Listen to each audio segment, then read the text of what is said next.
Paytaxtımızda Cənub Qaz Dəhlizi Məşvərət Şurası çərçivəsində nazirlərin 11-ci və Yaşıl Enerji Məşvərət Şurası çərçivəsində nazirlərin 3-cü iclasları keçirildi. Prezident İlham Əliyev tədbirdə iştirak etdi.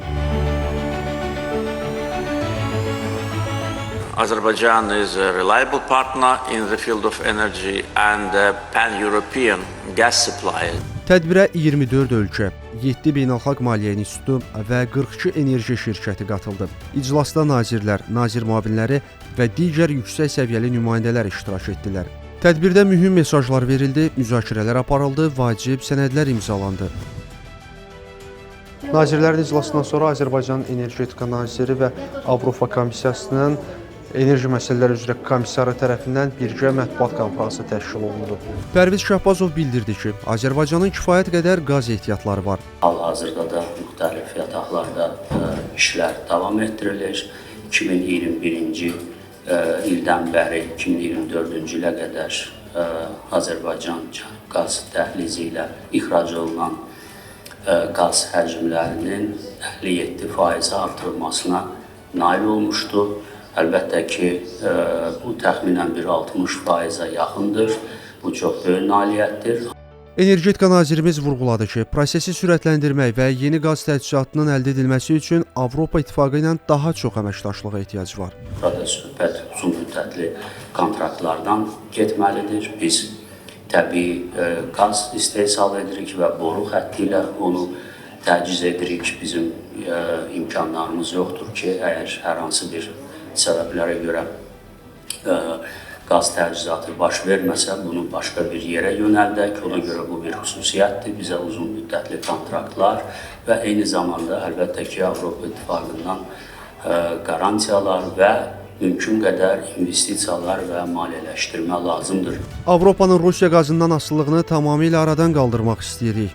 Bunu isə Avropa İttifaqının Enerji və Mənzil Məsələləri üzrə komissarı Dan Jorgensen deyib.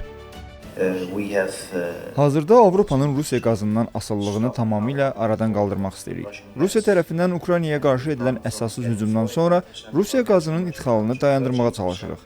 Bundan əvvəl qazın 45%-ni Rusiyadan alırdıq. Hazırda bu rəqəmi 13%-ə endirmişik. Biz bu göstəricini tamamilə sıfıra endirmək niyyətindəyik. Bu isə yalnız yaxşı dostlarımızın köməyi ilə mümkün olub və olacaq. Azərbaycan kimi dostlarımızın. Qeyd edək ki, Cənub Qaz Dəhlizinin uzunluğu 3500 kilometrdir. Bu, Avrasiyada ən böyük infrastruktur layihələrindən biridir.